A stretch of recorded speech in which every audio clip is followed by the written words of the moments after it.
दोस्तों, हमारी तमाम जो वीडियोस हैं वो इल्मी हैं, मेडिकल नॉलेज पर हैं, वो हेल्थ केयर प्रोवाइडर्स के लिए हैं।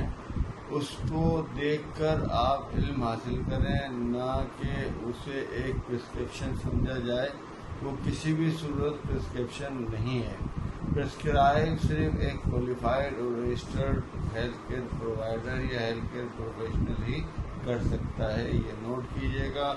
और अगर आप इसी तरह की इल्मी वीडियो देखना चाहते हैं तो आप जो है हमारे चैनल को सब्सक्राइब कर लें, लाइक करें, कमेंट्स करें और अगर हो सके तो दूसरों को शेयर करें, ताकि आपकी बिरादरी को, आप लोगों को और दूसरों को फ़ायदा हो। अस्सलाम वालेकुम।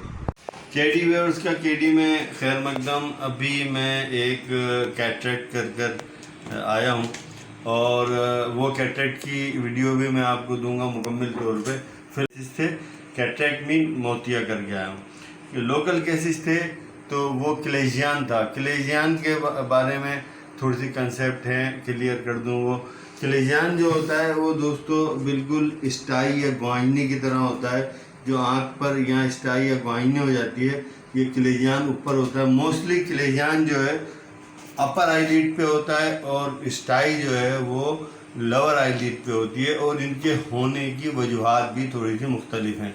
ये ध्यान में रहे कि क्लेजियन जो होता है उसके वो जो है हमारे जो आँखों की जो दोनों पलकें होती हैं, ऊपर की और नीचे की, उसमें ग्लैंड्स होते हैं। उसको मीबोमियन ग्लैंड कहते हैं, टासल ग्लैंड भी कहते हैं। ये दरअसल जैसे सेबेशियस ग्लैंड सीबम खारिज करता है, इसी तरह ये मीबोमियन ग्लैंड जो है मीबम खारिज करता है। ये एक थिकी या एक ख़ास किस्म की सिक्रेशन होती है जो कि हमारी आँख को बैरूनी असरात से और नुकसानदेह असरात से बचाती है, लेकिन दरअसल ये आंसू बनाने के काम आती है और आंसू जो है टीयर्स जो है उसकी फार्मेशन में काम आती है। तो ये ग्लैंड जो है ये सीक्रेट करता रहता है अपनी सिक्रेशन, जो जिसे मीबम कहते हैं। अच्छा, अब आप याद रखिएगा कि ये जब इसकी डक्ट जो बंद हो जाती है या इसका ओपनिंग बंद हो जाती है तो ये स्वेल कर जाता है, इसको कहते हैं क्लेजियन। उस ग्लैंड की ओपनिंग के बंद होने की वजह से वो अंदर से जमा हो जाता है उसका सिक्रेशन, और वो क्लेजियन की सूरत में सामने आता है। जबकि स्टाई जो है वो नीचे लोअर आईलिड में ज़्यादातर होती है। उसकी वजह क्या है? ज़रूरी नहीं है कि अपर आईलिड में स्टाई ना होती हो, लेकिन नीचे की आईलिड में स्टाई होती है। स्टाई जो है वो जो है हमारी, ये समझ लें कि एक तरीके का फ्रंकुलोसिस या हमारे बाल तोड़ किसी सूरत का मामला होता है। यानी कि लोअर आईलिड पे बिकॉज ऑफ इन्फेक्शन या ड्यू टू इन्फेक्शन स्टाई बनती है, जो हम आँख साफ नहीं करते, गंदे हाथों से आँख खुजा लेते हैं, तो स्टाई की सूरत में सामने आता है।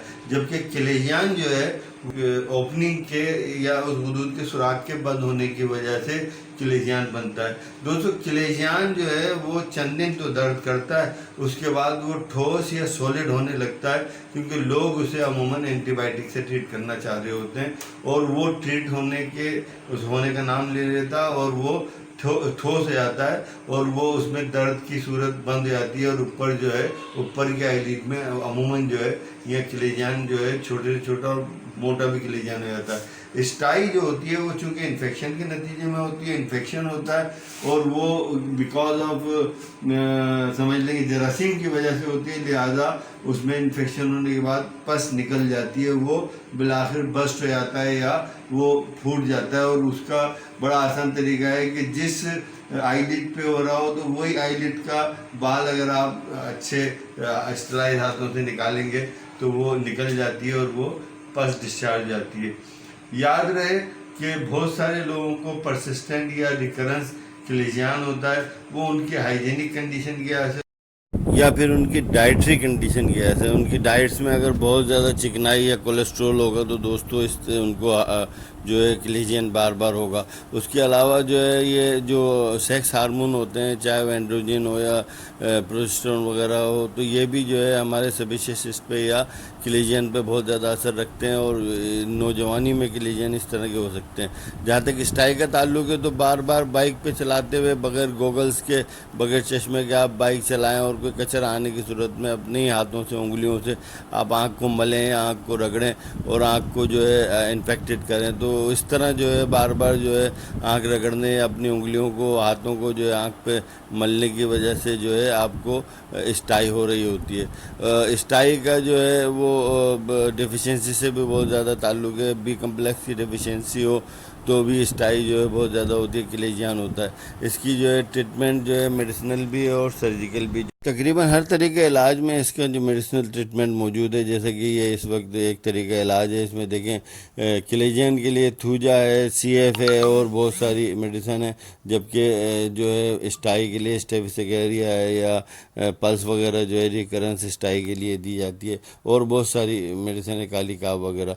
देखिए इसके अलावा जो है वो एंटीबायोटिक्स में जो सबसे कॉमन एंटीबायोटिक जो दी जाती रही है वो टेट्रासाइक्लिन ग्रुप है। इस वक्त जो है एजिथ्रोमाइसिन जो है ज़्यादा दी जाती है, साथ में जो है मेट्रोनिडाजोल भी दी जाती है। लेकिन सबसे कॉमन और आसान जो तरीका इलाज है वार्म, यानी गर्माई पहुंचाना या टकोर करना। टकोर करने से स्टाई जो है वो फट जाती है या वो पक जाती है और जो क्लेजियन जो होता है उसकी ओपनिंग दोबारा खुल जाती है, चूँकि वो मेल्ट हो जाता है बार बार गर्म करने से। जो सब्ज़ चाय है उसकी जो है आप टी बैग भी रख सकते हैं। और सर्जिकल ट्रीटमेंट में 18 साल की लड़की है, इसको हम सर्जिकली रिमूव कर रहे हैं। दोस्तों मैं लाइव सर्जरी तो किसी वजह से नहीं दिखा सकूंगा, लेकिन पूरा समझाता हूँ। ये देखें, ये मैंने ऐसे पल्प को ऐसे पकड़ा और ऐसे पलट दिया इस तरह, और एक वर्टिकल कट लगाते हैं हम ये इस तरह, ठीक है, बिल्कुल बीच में से, ये ज़रा साइड से लगाए, बीच में से कट लगाते हैं, हल्का सा बस यूँ लगाते हैं। और जैसे लगाते हैं तो पीछे से ये जो हिस्सा है इसने क्लेजियन को दबाया हुआ होता है और ये क्लेजियन पूरा स्टाई की तरह वो जो एक वो होता है बॉयल, वो बाहर इधर से निकला हुआ होता है और ये बाहर आ जाता है और इस तरह हम इसको कट लगा देते हैं। ये सर्जिकल प्रोसीजर है। उसके बाद इससे जो है हम ये जो है क्यूरेटेज करते हैं। क्यूरेट के मायने उसको ऐसे करके, इस तरह करके, ये स्पून लाइक चमचे की तरह का होता है, यहाँ से शार्प होता है इस जगह से, और उसको हम पीप को, या उसमें पीप तो नहीं होती, जमे हुए जो चीज़ होती है उसको ऐसे करके निकाल देते। दोस्तों याद रखिए कि स्टाई जो है वो margin of the lower eyelid पे होती है, मोस्टली जो होती है margin of the lower eyelid पे होती है, और जो है क्लेजियन जो है तो ऊपर होता है। स्टाई की दो टाइप्स हैं, एक डीप स्टाई और एक जो है सुपरफिशियल स्टाई, एक इंटरनल स्टाई और एक एक्सटर्नल स्टाई। अगर किसी के दोनों आँखों में अगर स्टाई हो या वो इन्फेक्शन हो तो वो मोस्टली स्टाई होती है। लोअर लिड पे दोनों आँखों में अगर किसी के हो तो वो क्लेजियन नहीं होता, वो स्टाई होती है। और दूसरी बात ये कि ये जो बम्प होता है ये स्टाई को हार्ड्यूलम भी कहते हैं। तो ये बहुत सारी चीज़ें हैं जो मैं आपको भी बताता रहूँगा। चंद बातें दोस्तों हमेशा याद रखने की है कि चेहरे का कोई भी बम्प हो, खासकर नाजुक जगह पर यानी आईलिड्स पर कोई बम्प हो, तो वो कॉस्मेटिकली तो प्रॉब्लम कर सकता है, वैसे हार्मफुल नहीं होता। इसलिए इस पे बहुत ज़्यादा जो है तजर्बात नहीं करने चाहिए। लेकिन ये है कि अच्छा ट्रीटमेंट कर लिया जाए। जैसे कि ये देखें इस तस्वीर में पहले और बाद का फ़र्क बता रहे हैं, कोई फ़र्क नहीं पड़ता। आप वार्मथ करके गरमाइश से या किसी मेडिसिन से मुकम्मल तौर पर जो है उसको निकाल दें। रिकरेंस होने वाली स्टाई या जो है क्लेजियन में मैंने आपको बताया क्या क्या वजूहत हो सकती हैं। हमें अपनी इम्यूनिटी, अपनी डाइट, अपनी हाइजीन को जो है भरपूर रखना चाहिए। सर्जिकल प्रोसीजर दोस्तों इसलिए दिखाता हूँ कि सर्जिकल प्रोसीजर आपको पता होने चाहिए, ताकि आपको कोई ये ना कह सके कि ये तो बहुत बड़ी सर्जरी थी। दोस्तों सर्जरी से बेहतर जो है मेडिसिनल ट्रीटमेंट होता है।